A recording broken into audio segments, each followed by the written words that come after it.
오늘은 11월 13일 2020년 메릴랜드 상록회 자서전반을 위한 11번째 클래스가 되겠습니다. 여러분들 반갑습니다. 저는 강사 노세웅입니다. 지난 한 주일 동안 잘 지내셨죠? 완연한 가을 날씨입니다. 이틀 연속 비가 왔었는데 오늘은 비가 개이고 해가 나고 날씨가 좋은 가을 날씨입니다. 비가 오면은 글쓰기 좋은 시간이죠. 책 읽기도 좋은 시간이죠. 창밖에 뚝뚝 떨어지는 낙엽을 바라보며 사색에 잠겨보면 좋습니다. 사람은 행복해지기를 원합니다. 그러나 자기가 불행하다고 생각이 든다면 행복해지는 방법이 있습니다. 미국에 와서 고생했을 때를 생각하면 행복해집니다. 어렵고 힘들었던 때와 현재를 비교해 생각해 보면 행복해집니다.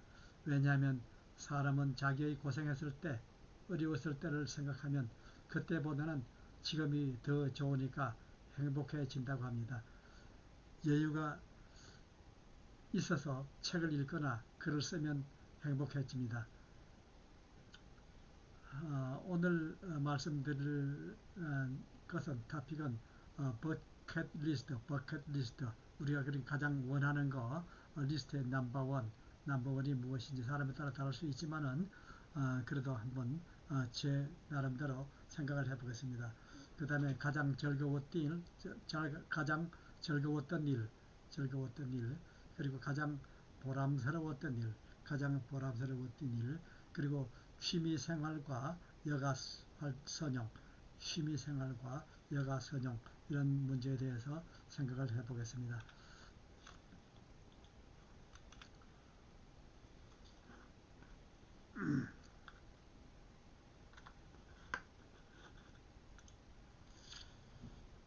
그리고 제가 한국에 와서 미국에 와서 처음으로 실수한 사람 한 사람에 대해서 소개를 하겠습니다.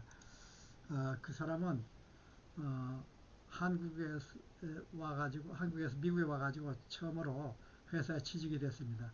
회사에 취직이 돼가지고 회사에 첫 출근을 해서 그 회사 매니저를 만나서 인사를 했습니다. 열심히 해보겠습니다. 아는 것은 별로 없지만 배워서 열심히 하겠습니다. 그렇게 얘기를 했더니 매니저가 정색을 하면서 말하기를, 그러세요. 잘 알겠습니다. 인사과에 가보십시오. 그렇게 해서 인사과에 갔더랍니다. 인사과에 갔더니 그 사람이 이미 인사과에 연락을 해가지고 뭐를 제대로 아는 사람을 뽑아서 보내야지 아무것도 모르는 사람을 나보고 교육을 시키고 훈련을 시켜가지고 일을 시키라고 그러는데 그건 난 안됩니다. 그렇게 해서 인사과에서 그냥 파면이니까 집에 가라 그래서 돌아왔다는 거예요. 그러니까 우리가 볼 때는 이게 잘 알면서도 한국에서는 그렇게 얘기하죠. 잘 모릅니다. 뭐 이렇게 겸손하게 하는데 미국에서는 그게 아니죠. 내가 잘 압니다. 아는 건 알고 모르는 건 모른다. 확실하게 얘기를 해야 되는데 그 미국 문화를 몰라가지고 그렇게 실수를 해서 회사에서 일도 하기 전에 파면이 된 그런 에피소드를 듣고 정말 그럴 수 있겠구나 그런 생각이 들었습니다. 미국에 와서 미국 문화를 배우면서 고생이 많았습니다. 문화적 충격에 내 마음이 적응하느라 고생이 많았습니다. 한국 사람이 미국에 살면서 어려운 것 중 하나가 인내심 때문입니다. 물건 사는데 긴 줄을 보면 샀던 물건을 내려놓고 나오는 수가 있죠. 왜냐하면 긴 줄을 서서 오래 기다리기가 싫어서입니다. 미국 사람들은 책을 들고 읽으며 느긋하게 기다리고 있는데 한국 사람들은 어디 빠른 줄이 없나 하고 이리저리 찾아다니다가 더 늦어지기도 합니다. 요즘은 뭐 미국 사람이나 한국 사람이나 기다리게 될 때 뭐 스마트폰 꺼내서 이메일 보고 텍스트 메시지 보고 그렇게 하니까 뭐 비슷하게 되긴 됐는데 그때 30년 40년 50년 그 전에는 모두 책을 가지고 있었죠. 미국 사람들은 책을 보는데 한국 사람들은 책을 보지 않고 그냥 기다리기가 힘들었습니다. 이런 과거의 이야기를 생각해보고 쓰는 것이 자서전 클래스에서 하는 것입니다. 우리는 처음에 받은 쇼크를 잊지 않고 잊고 지내고 있지만 그때 받은 상처는 아직도 가슴에 남아 있습니다. 그래서 다시 생각해 보며 자신을 위로해 주어야 합니다. 너 그때 참 힘들었지. 그래 고생 많았다. 그러나 잘했다. 고맙다 하고 자기가 자기 자신을 위로해 주고 격려를 해 줘야 합니다. 지금 생각하면 얼마나 대견스럽습니까? 정말 자기 자신이 아주 대견스럽죠. 이렇게 그 어려운 시기를 잘도 참고 잘도 견뎌냈구나 이런 생각을 하죠. 영어도 잘 못하는데 어른이 되어서 미국에 와서 이질적인 문화권에서 적응한다는 것이 얼마나 힘든지 곰곰이 생각해 볼 겨를도 없이 그냥 이리 뛰고 저리 뛰며 생활에 바빴죠. 눈치껏 배워서 살아야 했습니다. 가르쳐 주는 사람이 없었죠. 누가 가르쳐 주기도 전에 이런 이질적인 환경에 적응해 나가야 했습니다. 과거의 이야기를 쓰는 것이 자서전 클래스에서 하는 것이죠. 과거에 가슴 아팠던 이야기도 포함이 되고 기뻤던 일, 즐거웠던 일도 포함이 됩니다. 그냥 평범한 일보다는 특별한 일이 주로 언급이 됩니다. 자서전에는 특별한 것을 쓰는 거지 별 없는 평범한 얘기는 안 쓰죠. 잊혀졌던 과거가 살아서 걸어 내게로 옵니다. 어떤 사건은 생각하기도 싫은데 먼저 찾아옵니다. 그러면 계속 회피하기만 하면 되겠습니까? 얼마 지나면 사라질까요?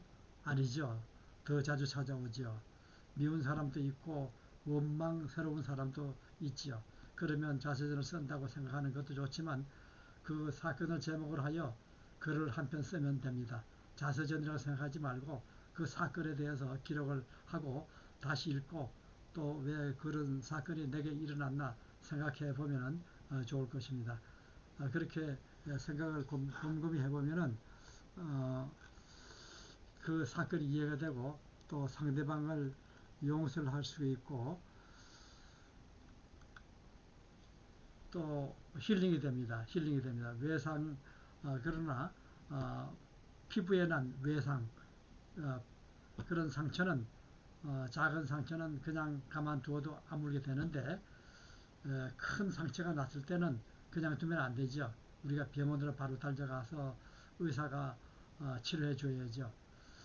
그렇게 꿰매야 상처를 꿰매 놓고 한참 있으면은 그게 아무는데 그대로 두면은 아물지 않죠.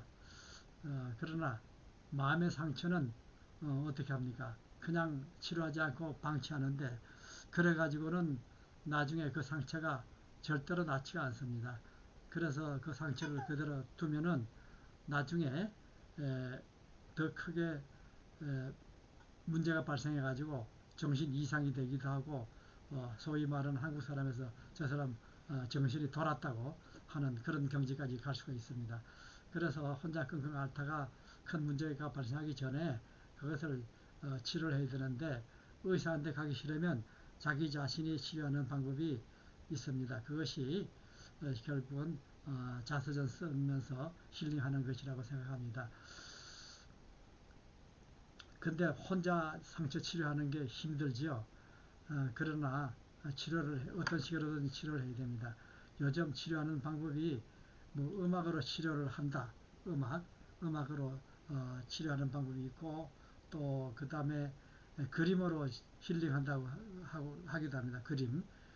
그리고 뭐 여러 가지 방법이 있지만 그보다도 저는 글을 쓰는 것이 가장 쉽고 편하다고 생각합니다. 그림보다 글을 쓰는 것이 좋다고 생각합니다. 그러니까 여러분들 혹시 그런 과거가 있으면은 꺼내놓고 체계로 그러니까 뭐 자서전 쓴다 생각하기 전에 그 한 편의 글을 써가지고 자기 자서전의 일부로 하면 좋습니다.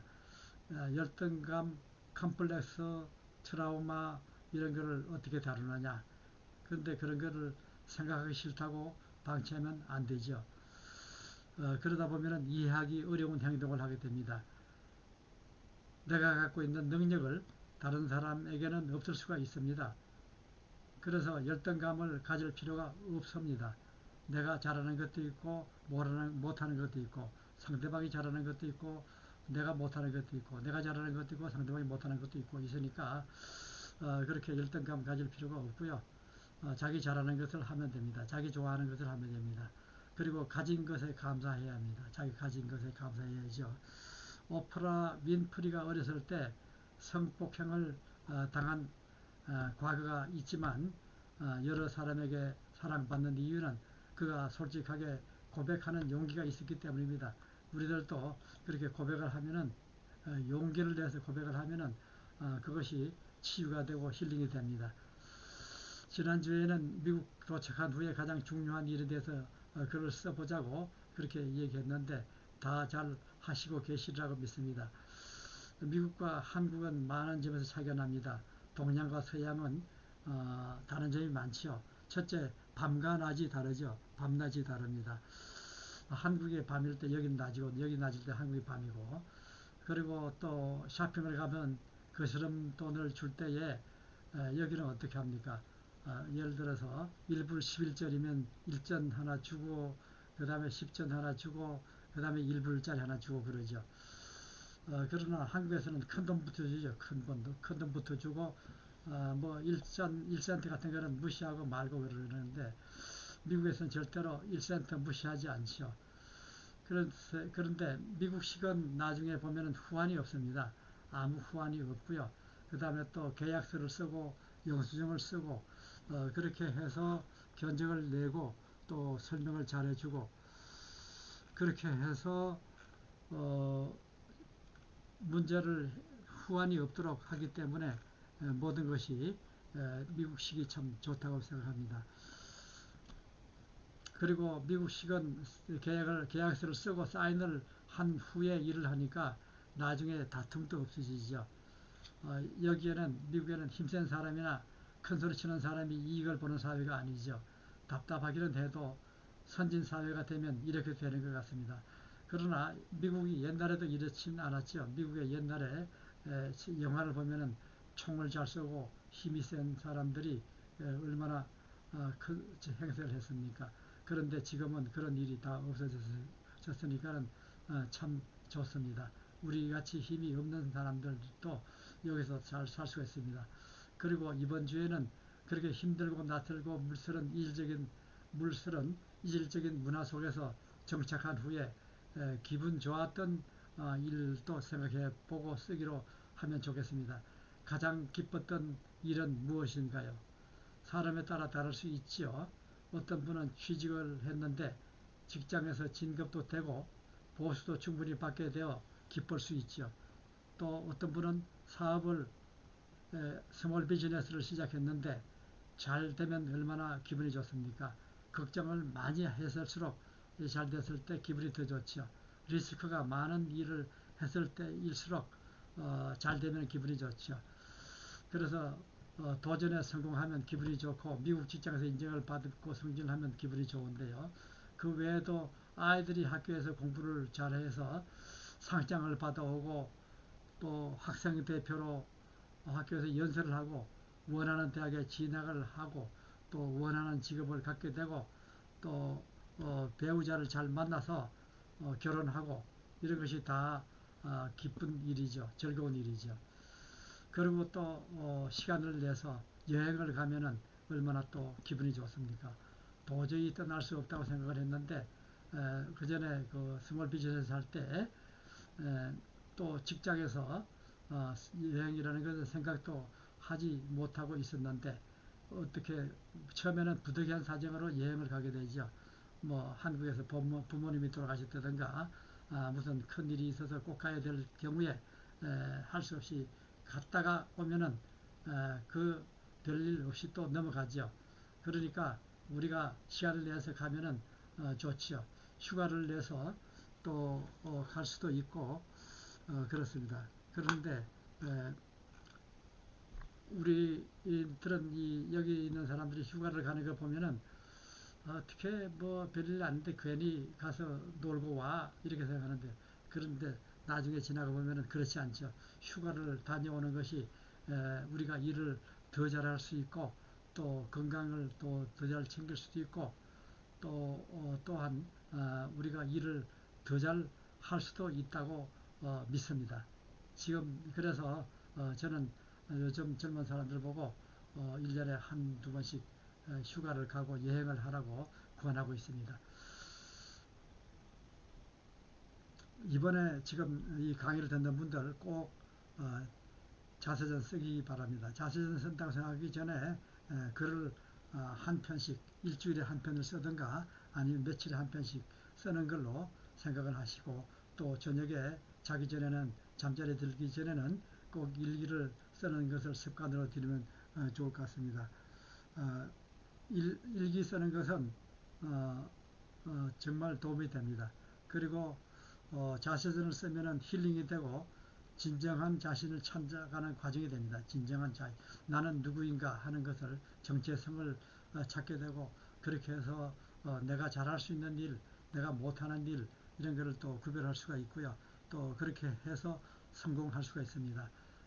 그렇게 우왕좌왕 아무렇게나 살다가 죽게 되면 안 되겠죠. 아일랜드의 극작가 노벨상 수상자 버나드 쇼가 이런 묘비에다가 이렇게 썼죠. 우물쭈물하다가 아, 이럴 줄 알았다. 우물쭈물하다가 죽게 된다. 끝날 줄 알았다. 이런 얘기죠. 그래서 우리가 아, 그렇게 그냥 우물쭈물 살 게 아니라 아, 생각을 해서 살아야 됩니다. 그래서 자선을 쓰고 자기가 어떤 사람이고 정체성을 알아야 된다는 이런 얘기입니다. 천리길도 한 걸음부터 이라는 말이 있죠. 글 한 편을 쓴다고 생각하는 것도 하나씩 쓰면은 10편, 20편이 모이고, 그렇게 해서 자서전 하나가 완성되듯이 천리길도 한 걸음 같이 시작을 하면 됩니다. 그리고 시작이 반이라는 말도 있고요. 시작이 반이다. 그리고 태산이 높다 하되 하늘 아래 메이로다 하는 시조가 있듯이 시작만 할 수 있습니다. 그러니까 그냥 생각만 하지 말고 시작하기 바랍니다. 책을 내는 것도 쉽게 할 수가 있습니다. 책을 내는 거 어렵지 않습니다. 큰 돈이 들지 않아도 됩니다. 궁금한 점이 있으면은 저에게 문의하시기 바랍니다. 그리고 최 회장님께 문의하시면 됩니다. 제 연락처를 알려드렸습니다. 그래서 출판하는 문제도 저에게 나중에 알아보시기 바랍니다. 글 쓰는 거 제가 늘 쉽다고, 어렵지 않다고 자꾸 말씀을 드리죠. 정말 그렇습니다. 이메일 보내듯이, 그리고 편지 쓰듯이, 또 카톡 하듯이 하면 됩니다. 우선 시작해야 됩니다. 그냥 생각만 하면 안 됩니다. 제가 책을 여러 번 내봐서 잘 알고 있습니다. 출판 문제. 사실 우리가 책을 쓰는 것도 어렵지만은 출판 문제도 어렵다고 생각하고 엄두를 못 내는데요.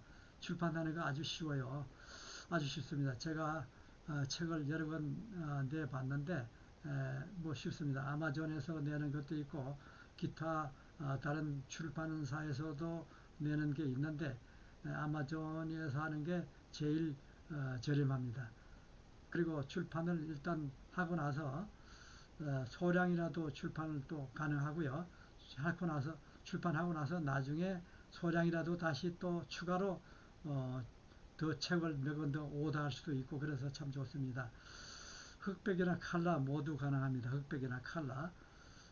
물론 흑백이 싸고 칼라가 비싸죠. 그러나 한국에서는 제가 알기로는 한 300번 정도 최소한 해야 되고요. 그러면 최소한 한 3,000불 정도 들어야 됩니다. 그리고 운송료로 한 1,000불 정도 들어야 되거든요. 근데 이곳에서 하면은 운송료에 한 50불 정도로 출판이 가능합니다. 칼라를 하면 조금 비싸지만 흑백을 하면은 훨씬 저렴합니다. 그래서 아까 계속 얘기하던 여행에 대해서 좀 말씀을 드리겠습니다. 여행을 사실 떠날 때 저는 비행장에 가는 순간까지도 땀을 뻘뻘 흘리면서 과연 여행을 가도 되나 그러는데, 비행기표를 일단 끊어놨으니까 가야 된다. 그러나 여기 상황은 녹록치 않아서 모든 일이 내가 없어도 돌아가는지 궁금하고 걱정이 됐는데, 그래도 일단 비행기가 여기 들레스 공항을 떠나고 내셔널 공항을 떠나고 나면은 어쩔 수 없으니까 아예 모르겠다. 그리고 이제 창밖을 내다보면은 비행기가 하늘 높이 올라가면은 그때는 정말 행복하고 또 모든 고민이 다 없어지죠. 근데 생각해 보면 뭐 나라의 대통령도 나라를 비우고 다른 나라에 가서 뭐 며칠씩 있어도 되고 일주일씩 있어도 되고 나라가 문제가 없죠. 그리고 큰 회사 회장도 또 그렇죠. 어, 그래서 큰 회사의 사장도 뭐 떠나도 문제가 없는데, 그런데 뭐 작은 스몰 비즈니스 하는 사람이 갔다 와 봐야 뭐 무슨 문제가 있겠습니까? 그렇게 생각을 하면서 갔다 오면은 여행을 다녀오면은 좋습니다. 그래서 여행을 한 번, 두 번 다녀보니까 자꾸 가게 되더라고요. 그래서 여행을 요즘 젊은 사람들 보고 꼭 다녀오라고 자꾸 얘기를 합니다. 여행을 다녀오면은 여러 가지 장점이 많으니까요. 그리고 어, 글쓰기 접근법에 대해서 좀 말씀드릴게요. 글쓰기 접근법. 글쓰기 우선 생각과 논리의 흐름을 잡아야 됩니다. 우선 글쓰기를 시작할 때는 생각을 먼저 하고 그 다음에 마음속으로 이제 글을 써봐야죠. 그러니까 논리적으로 하나 둘 먼저 이렇게 시작을 하고 이렇게 해서 이런 일이 벌어지고 결과가 이렇게 됐다. 이렇게 정리를 하고 그 다음에 편견을 없애야 됩니다. 편견. 어렵다든가 뭐 어떻게 내가 결론을 억지로 결론을 내고 시작하는 것보다 글을 쓰면서 결론으로 스무스하게 물 흐르듯이 도달하도록 그렇게 하는 것이 좋습니다. 그리고 글을 잘 쓰려면 개연성을 어, 개연성을 어, 잃지 말아야 됩니다.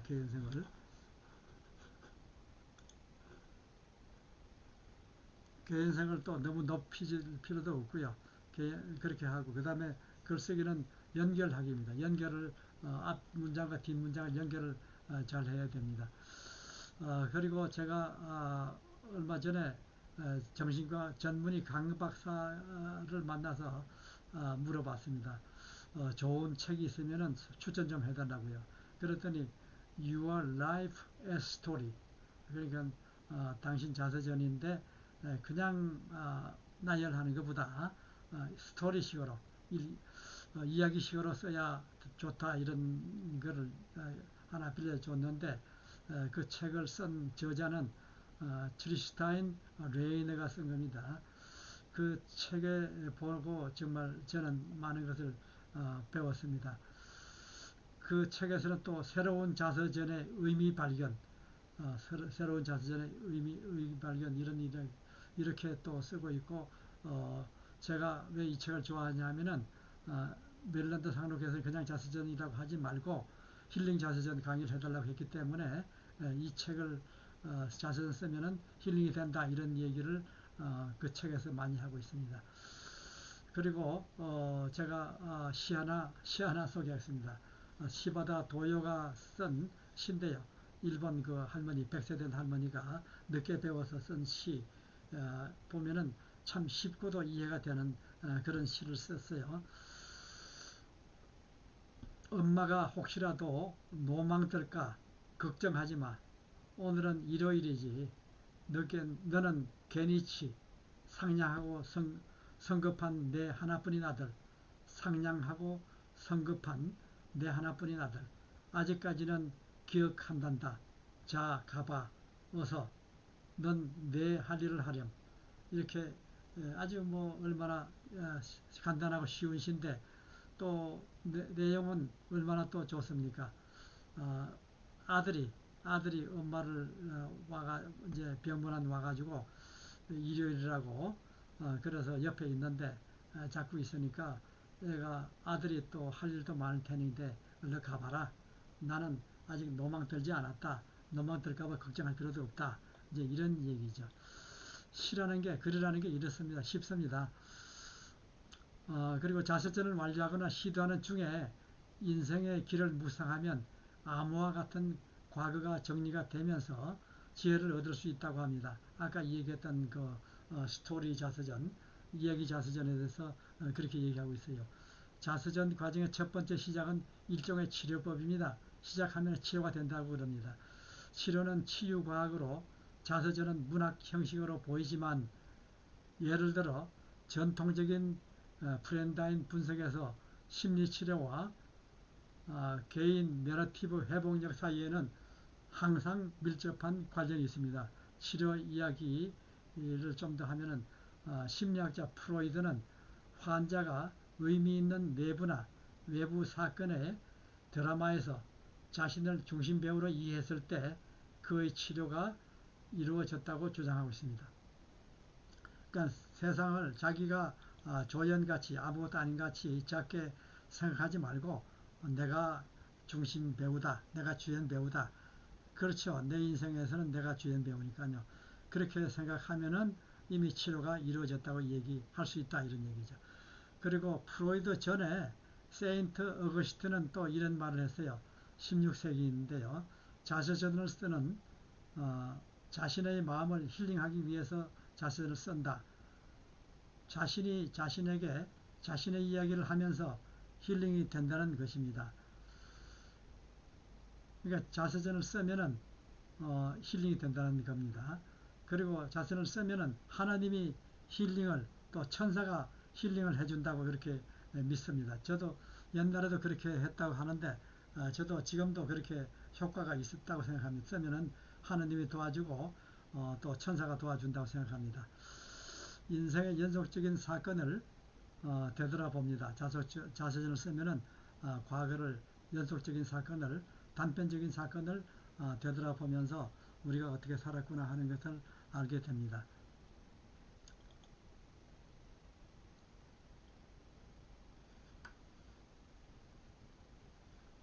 이것은 신화나 글쓰기, 문학 공부, 일기, 읽기, 또 영화 보기, 글쓰기 교육입니다. 자서전을 쓴다는 것은 이런 여러 가지 목적이 있고 효과가 있다는 얘기죠. 그 신의 섭리가 무엇인지, 삶의 영혼의 힘이 작용하는 것은 어떤 것인지, 이런 것에 대해서 생각을 하게 되고, 우리가 시작을 하면은 하나님이 그리고 천사가 도와줍니다. 과거의 꿈과 그리움과 운명이 또 나타나게 됩니다. 과거에 자기가 꾸었던 꿈, 그리고 그리움, 그리고 운명이 나타나서 행복해집니다. 이런 의미에서 자서전적 과정은 가장 마음이 쓰이는 일을 사람들이 스스로 말하거나 또한 거기에 대해서 이해를 하거나 혹은 또 반항하거나 그렇게 하면서 살아가는 무의식적인 것으로서 현재의 또 다른 심리 치료법이라고 할 수 있습니다. 의미 있는 경험이나 소중한 일을 기록하면 힐링이 됩니다. 그리고 문장에 대해서 또 잠깐 언급을 하겠습니다. 제가 이렇게 왔다 갔다 하는 이유는 한 가지 얘기만 자꾸 하다 보면은 좀 지루하고 또 재미없을 수 있기 때문입니다. 우리가 공부할 때에 영어 공부하다가 수학 공부하다가 과학 공부하다가 하면은 공부가 더 잘 됐던 저는 그런 경험을 합니다. 왜냐하면은 뭐 수학만 계속 하다 보면 지루하고 또 영어만 계속 하다 보면 지루하고 그런데 여기는 물론 글쓰기하고 자서전하고 관계되는 얘기를 계속 하지만은 좀 다른 방식으로 다른 것을 좀 말씀드리고 싶어서 이렇게 주제를 바꿔가면서 말씀드립니다. 문장에 대해서 언급을 하면은요, 문장은 우선 주어와 서술어를 갖추고 있어야 됩니다. 주어가 있어야 되고 수어가 있어야 됩니다. 그러나 가끔 가다가 주어를 생략할 수도 있고 또 서술어를 생략할 수도 있습니다. 그리고 문장에 있어 가지고 가장 기본적인 것은 단어가 우선 가장 기본적인 단위죠. 단어. 근데 단어라는 것은 그 분리해서 자립적으로 쓸 수 있는 말이나 이에 준하는 말을 갖다가 단어라고 할 수 있습니다. 기본적인 단어, 뭐 철수, 일기, 뭐 이런 걸 명사를 갖다가 주로 얘기할 수 있고, 그 다음에 뭐 여러 가지 뭐 같다 혹은 뭐 읽다 이런 동사도 또 단어가 될 수가 있죠. 그러나 자립적으로 쓸 수 없는 거, 가, 뭐 이런 것 이런 거는 갖다가 따로 단어라고 할 수는 없고 그냥 의존명사 이렇게 할 수가 있고요. 그 다음에 행이라는 게죠. 행. 단어가 이제 모여 있는 한 줄 글, 한 줄을 갖다가 행이라고 합니다. 세로 쓰는 것도 한 행이고 또 가로로 쓰는 것도 한 행이라고 볼 수 있습니다. 그 다음에 연이라는 것도 연은 시에서 몇 행을 한 단위로 묶어서 특히 시 같은 데서 석줄, 보통 석줄, 넉줄을 갖다가 합연이라고 하는데 그런 게 있습니다. 그 다음에 음식과 글은 서로 통한다고 합니다. 음식과 글은 남이 만든 음식을 늘 먹는 거하고 자기가 만든 음식을 먹는 거하고 차이가 있죠. 자기가 만든 음식은 자기가 좋아하는 자기가 맞는 음식을 만들죠. 뭐 예를 들어서 당뇨병이 있으면 당뇨에 좋지 않은 음식은 만들지 않고 자기가 당뇨에 괜찮은 음식을 만들죠. 글 쓰는 것도 마찬가지입니다. 글 쓰는 것도 남이 쓴 글만 늘 읽는 것보다 자기가 쓴 글을 자기가 쓰고 자기가 쓴 글을 읽으면은 더 마음에 들죠. 그래서 자기가 요리를 하고 자기가 또 글을 쓰고 이렇게 하면은 더 좋다고 생각합니다. 그리고 더 아름답고 더 또 깊이 있고 그렇게 글을 쓸 수 있고 치유가 이루어집니다. 그리고 글쟁이들끼리 하는 농담이 있습니다. 쓴 것을 가져와라. 쓴 것을 가져와라. 말로만 하지 말고 글로 써라. 이렇게 얘기를 합니다. 나는 말보다 글을 믿고 글보다 행동을 더 믿는다. 선언적인 주장보다 그 주장에 이르기까지 내밀한 고민이 담긴 글을 원한다. 자신이 쓴 글대로 행하고 쓰고자 애쓰는 사람들과 버타고 싶다. 말은 쉽습니다.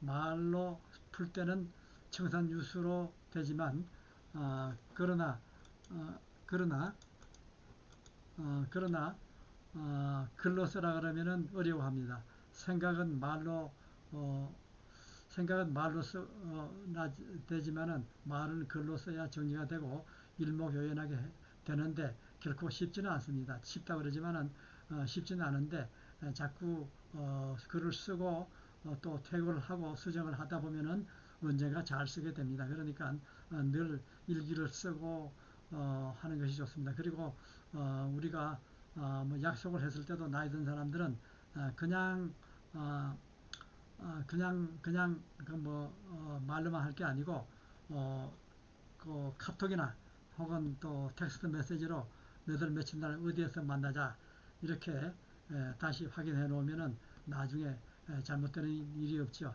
그렇지 않으면은 어떤 사람은 A라는 식당에서 기다리고 어떤 사람 B라는 식당에서 또 어떤 사람은 A라는 골프장에서 어떤 사람 B라는 골프장에서 서로 만나서 서로 왜 안 오느냐고 그렇게 얘기하는 수가 있는데 그 카톡이나 텍스트 메시지를 보내놓으면은 다시 한번 확인하면은 더 좋죠. 확실하게 되죠.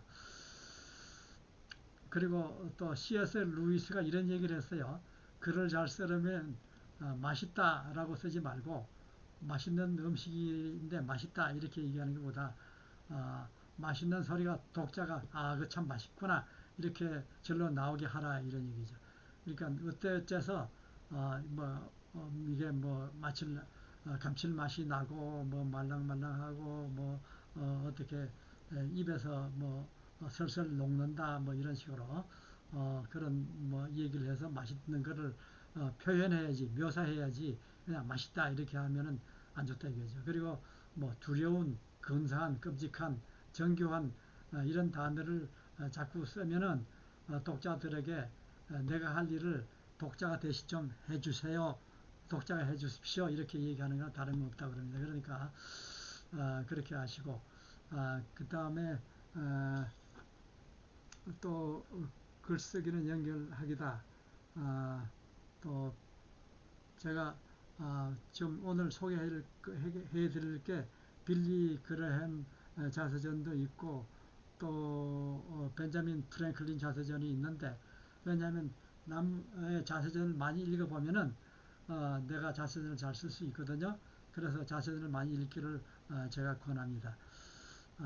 그래서 벤자민 프랭클린 자서전 중에서 재미난 거 하나 소개를 하겠습니다. 벤자민 프랭클린이 우선 배를 탄 얘기를 하는 건데요. 배를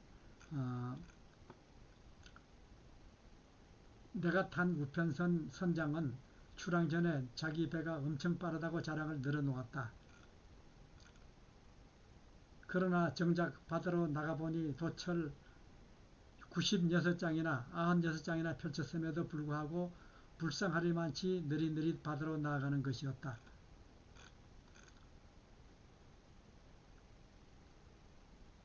선장은 완전히 면목을 잃고 말았다. 우리 배와 거의 비슷하게 느린 배가 근처에 있었는데 이었고 그 배마저도 우리 배를 앞지르고 있었다.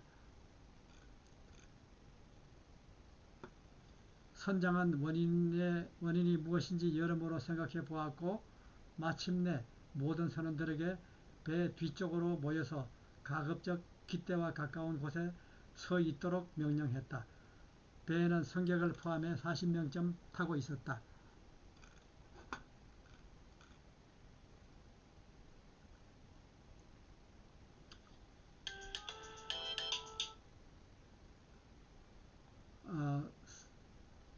우리가 선장의 말대로 따른 지 얼마 되지 않아서 배의 속력이 올라가기 시작했다. 뱃머리에 짐을 지나치게 많이 실은 것이 원인이었다. 뱃머리에 있는 물통들을 뒤로 옮긴 후에 배는 쾌속정이 되었다. 우리는 항해 도중에 몇 번이나 적선의 추격을 받았는데 그때마다 전속력으로 배를 몰아 위기를 넘겼다. 30일 뒤에는 마침내 목적지에 가까이 이르렀다. 신중히 위치를 측정한 결과 선장은 이제 목적지인 팔머스 항구가 가까워졌으니 밤사이에 분발하면 다음날 아침에는 바로 앞바다까지 닿을 수 있으리라 판단했다.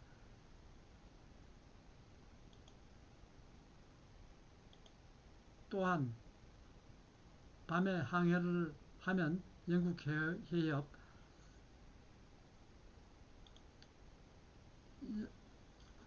입구 부근에 가끔 출몰하는 사나포선의 눈을 피할 수 있으리라 여겼다. 그래서 배는 돛을 활짝 폈다. 바람도 순풍이었고 매우 강했다. 배는 바람을 타고 거침없이 나아갔다. 선장은 여러 차례 위치를 측정하고 실리 제도의 암초를 피해 통과할 수 있도록 진로를 잡았다. 그러나 세인트 조지 해협에는 이따금 격렬한 조류가 발생해서 배가 북쪽으로 뛰밀리는 일이 있는데 그 때문에 우리는 걱정을 했다. 조류 때문이었다. 뱃머리에는 망을 보는 사람이 하나 있었다. 선원들은 가끔씩 그에게 말을 걸었다. 앞을 잘 보라고. 알았다고. 그럴 때마다 이렇게 대답하곤 했다. 그나마 아마도 반쯤 졸고 있을 것이다. 기계적으로 대답하고 있었던 것이다. 등대 불빛이 바로 앞에 나타났는데도 눈치채지 못했으니 말이다. 더군다나 보조도처의 그림자 때문에 조타수나 망을 보던 다른 이들 또한 그쪽을 주목하지 않았다. 뱃머리가 흔들리던 순간에야 눈치챌 수 있었고 그때는 이미 등대 불빛이 코앞까지 다가와 있었다.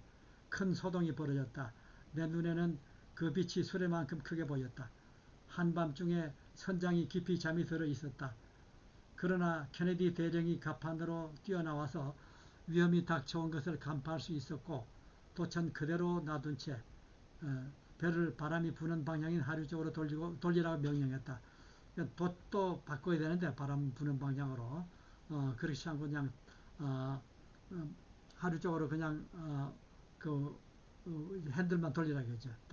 그래서 돛대 무리가 갔고 그러나 덕분에 충돌은 피할 수가 있었다. 배는 등대가 세워진 바위를 향해 손살같이 나가다가 좌초당하기 직전에 방향을 바꾸었다. 이 위험한 경험을 통해서 나는 등대의 필요성을 실감하게 되었다. 그리고 무사히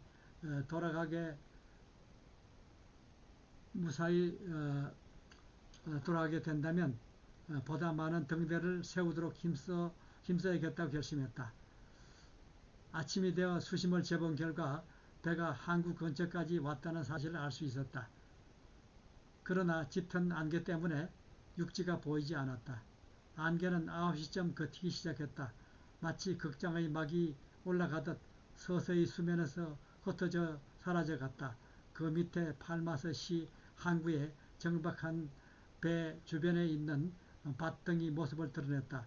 오랫동안 단조로운 바다 풍경 외에는 아무것도 보지 못한 사람들에게는 정말로 반가운 전경이었다. 특히 전쟁 때문에 따라붙었던 적선에 대한 걱정도 이제는 끝났다고 생각하면 더욱 기뻐지는 것이었다. 그렇죠. 이렇게 걱정을 하다가 도착을 하고 나서 기뻤다 이런 얘기죠. 옛날에 그러니까 뭐 30일 항해하고 이러는 거는 보통이었던 것 같습니다. 그러나 요즘엔 뭐 한국을 갈 때 뭐 얼마나 뭐 하루면 가고 열 몇 시간이면 가고 그러죠. 그러나 영국과 미국 사이가 가까운데도 그렇게 오래 걸리고 지금 뭐 웬만한 거리는 그때 뭐 400년 전이고 그랬으니까 한 달 그 배 타는 거는 흔히 있는 일이었을 거라고 생각을 합니다. 그리고 글쓰기에 대해서 잠깐 조금 더 말씀을 드리고 끝을 낼까 싶습니다.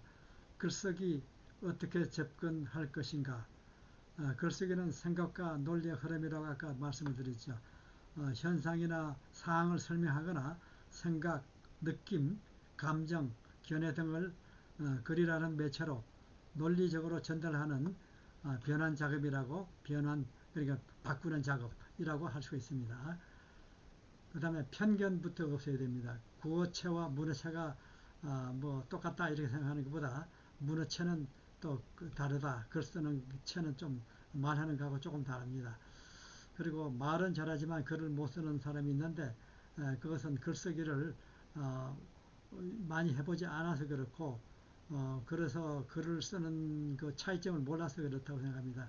그래서 글을 매일 써보고 일기를 써보고 그러면은 늘게 됩니다. 그러니까 저도 글을 일기를 매일 쓰지만 여러분들도 일기를 매일 쓰시기 바랍니다. 그러면은 일기를 쓰면은 좋은 점 한 가지는요. 지금 나이가 들면서 기억력이 나빠져서 언제 무슨 일을 했는지 전혀 꼭 기억을 해야 되는데 기억을 못하는 수가 있거든요. 그럴 때에 일기 써놓은 거를 보면은 언제 무슨 일이 있었다는 것을 알 수 있거든요. 그래서 일기를 쓸 때는 될 수 있는 한 내가 기억해 두어야 되겠다. 이런 것을 일기에 써놓고 찾으면 좋습니다. 그리고 찾을 때도 얼마나 쉬워요. 종이에 써놓는 것보다 컴퓨터에 써놓고 찾으면은 그 키워드만 넣으면은 뭐 1초 내에 그 뭐 쫙 그냥 찾아주고 관계되는 거 예를 들어서 뭐 자서전에 관계되는 거다 그러면 자서전이라는 키워드만 넣으면은 자서전에 관계되는 게 쭉 나오고 그 다음에 뭐 여행이다 그런 걸 하면은 여행에 대해서 쭉 나오죠. 그리고 글을 잘 쓰려면은 개연성을 놓치지 말아야 되고 어떤 일이 그러니까 일어날 가능성 어떤 일이 일어날 가연성을 개연성이라고 그러는데 개연성 그러니까 그렇게 미리 예측을 하는 거 예측을 할 수 있도록 그렇게 얘기를 전개해 나가야 된다 이런 얘기죠. 그러니까 흐름을 자연스럽게 물 흐르듯이 흐름을 아주 유연하게 이렇게 해 나가야 좋습니다. 그리고 글의 요지를 반드시 잘 써야 잘 나타내야 됩니다. 이 글의 요지는 무엇인지 핵심이 무엇인지 이것을 잘 쓰지 않으면은 읽는 사람이 지루합니다. 우선 이 글은 무엇에 대한 것인지 그래서 글을 쓸 때 두 가지 방법이 있어요. 하나는 두괄식 하나는 미괄식 그러는데 두괄식 미괄식 하니까 어려워 보이지만은 아무것도 아닙니다. 두괄식은 먼저 첫 번째 그 핵심을 먼저 쓰는 겁니다. 소주제를 쓰는 거죠. 이것은 뭐 워싱턴에 대한 이야기입니다. 이것은 자서전에 대한 이야기입니다. 이거는 우리 가정에 대한 이야기입니다. 이러면서 이 얘기를 쓰면은 그렇구나 그러고 그 다음 문장이 뭐가 오는지 간에 금방 이해가 되죠. 미괄시키라는 것은 초반에 이런저런 여러 가지 사항을 전개하기 전에 이렇게 설명을 하고 끝에 가가지고 마지막에 가가지고 그 핵심을 얘기하는 걸 얘기합니다. 그런 경우에 따라서는 그렇게 하는 것도 효과적일 수가 있습니다. 그렇지만은 대부분이 두 갈씩 먼저 결론부터 말씀을 드리고 전개하는 게 좋습니다. 그러나 뭐 축구 경기 이런 거 얘기할 때에 먼저 뭐 어디가 얼마 몇 대 1로 이겼다 이 얘기는 조금 나중에 두고 어디가 뭐 좀 우세한 것 같았는데 뭐 어쩌고 저쩌고 이길 듯 절 듯 이렇게 관중을 듣는 사람을 좀 가지고 놀듯이 얘기하는 것도 재미있다고 할 수가 있죠. 그리고 글 쓰는 메커니즘을 또 이해하는 게 좋습니다. 호응 관계를 맞춰서 문장을 쓰는 것이 좋습니다. 호응 관계라는 것은 결국은 앞 문장과 뒷 문장이 서로 이렇게 관계되는 거예요. 관계들. 나는 결코 무엇을 하지 않았다. 뭐 이렇게 결코가 있으면은 하지 않았다 이렇게 하고 나는 항상 뭐를 했다. 항상 또 뭐 어떻게 살았다. 뭐 이런 식으로 그 앞 문장과 뒷 문장이 서로 맞도록 이렇게 해야 좋습니다. 그리고 지금 다음 주가 이제 땡스기빙 전주일이 되고요. 얼마 남지 않은 것 같습니다. 금년도 저물어 가고 있습니다. 그래서 지금 뭐 연말 준비도 해야 되고 또 여러 가지 인생도 우리가 저물어 가고 있는 중인데 준비를 해야 됩니다. 준비를 하기 위해서는 우선 저는 꼭 글로 써야 된다고 생각합니다. 말로 하는 것보다 글로 써야 되고 글로 쓰면은 자기 자신에게 우선 정리가 되고 자기 자신이 정리가 되고 또한 잘 정리를 해 놓으면은 나중에 무슨 일이 있더라도 어떤 생각지 못했던 일이 예기치 못했던 일이 발생했더라도 문제가 없습니다. 그러나 준비를 해놓지 않으면 항상 큰일을 당할 수가 있습니다.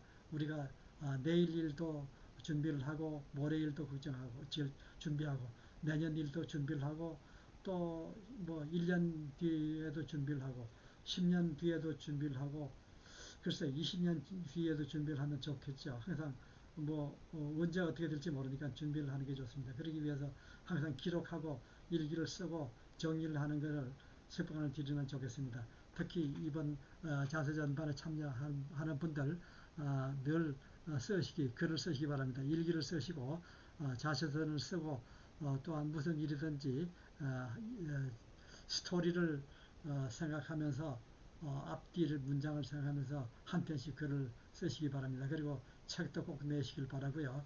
그러면 시간이 다 된 것 같으니까 다음 주에 다시 뵙겠습니다. 감사합니다. 안녕히 계십시오.